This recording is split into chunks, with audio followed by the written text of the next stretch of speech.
Hello everyone, I am Narc Survivor. Welcome to my YouTube channel. Before I begin, please hit the thumbs up button down below to show your support. It helps the YouTube algorithm to get this message out there. Hit subscribe and click all notifications to be notified when I upload a new video. And if you would like to book a one-on-one coaching session with me, you can go to my website. It is narcsurvivor.co.uk. How a narcissist saps your energy.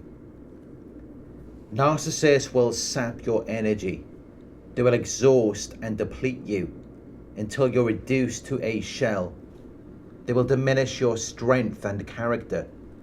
They will destroy your confidence, and they will leave you feeling tired all the time until you begin to feel depressed because they've just sapped all of your energy and self-esteem from you.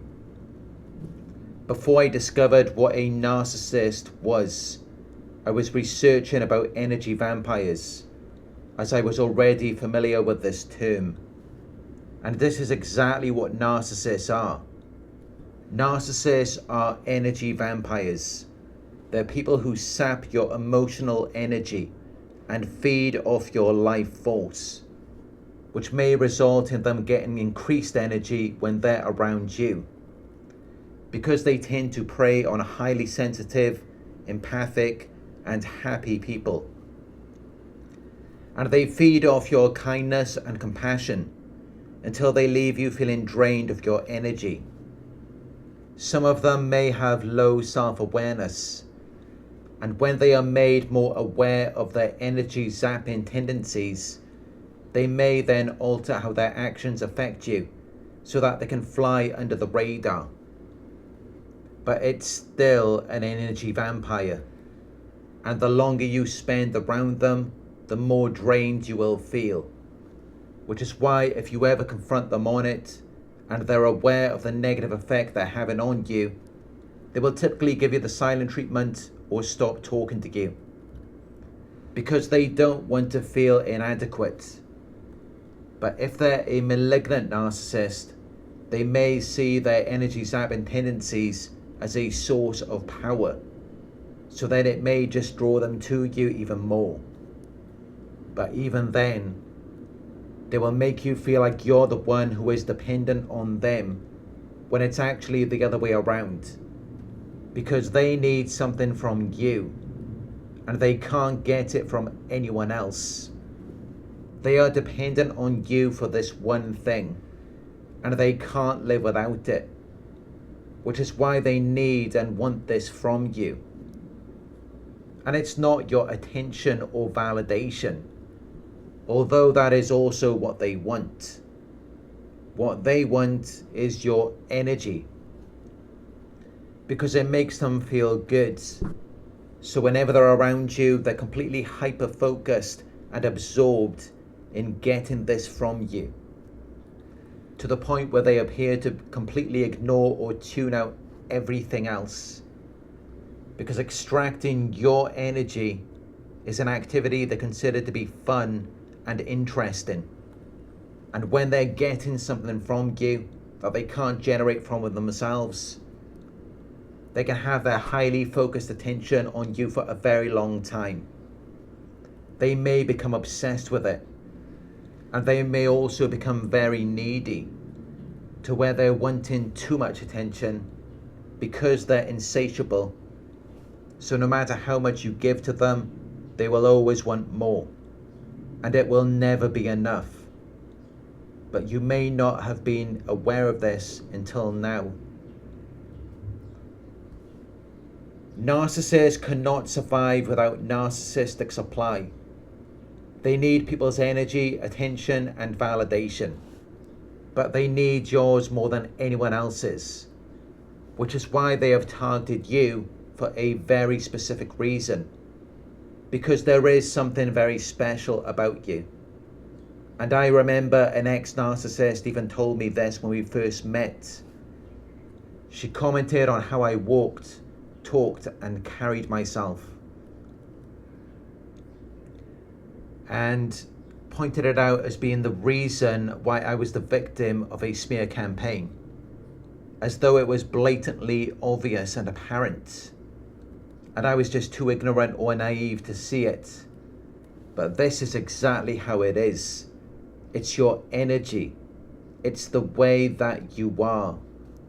This is what has attracted the narcissist to your life. They want you. They want your energy.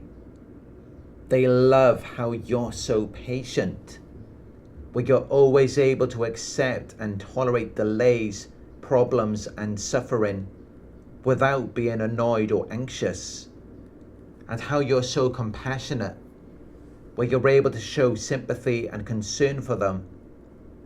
You just always have the time to listen to them, even though you may have other priorities in your life, and there may be a lot of other things that you may be dealing with, but you're just always able to give some of your energy to them because you have an abundance of it. And whenever you're giving out your energy, you're seeing people as your equal. You don't judge them.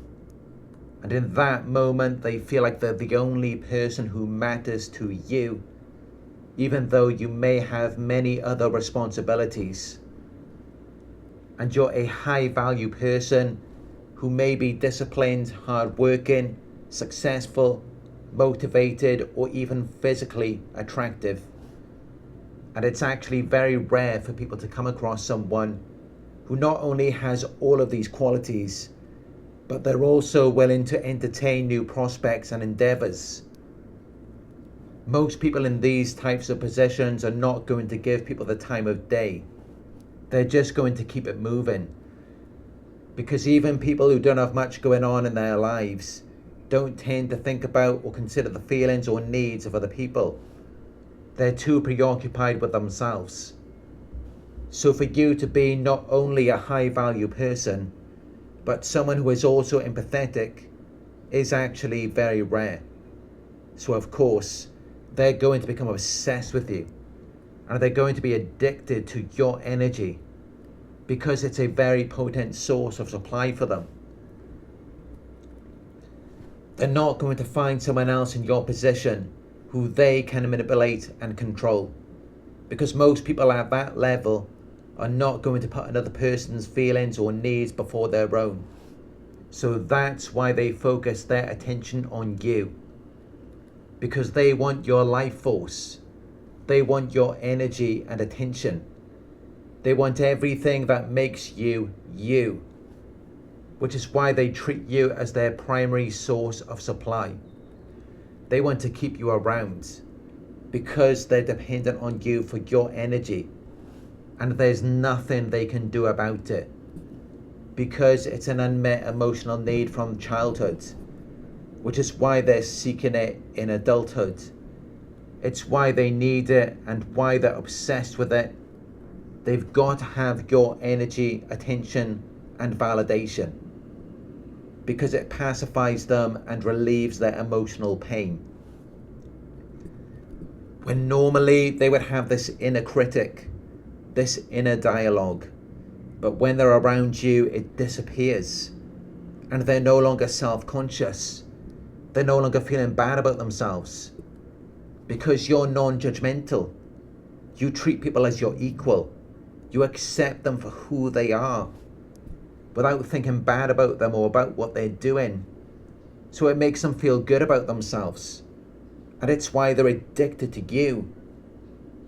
But eventually you get tired of them and you become indifferent. You have no particular interest or sympathy. You become unconcerned. And when this happens, they don't like it because you're not conforming to the standard that they're expecting of you. You're not giving them the medicine that they're looking for. And if you're not providing this to them, they're unable to manage and survive. So they will remove themselves from you.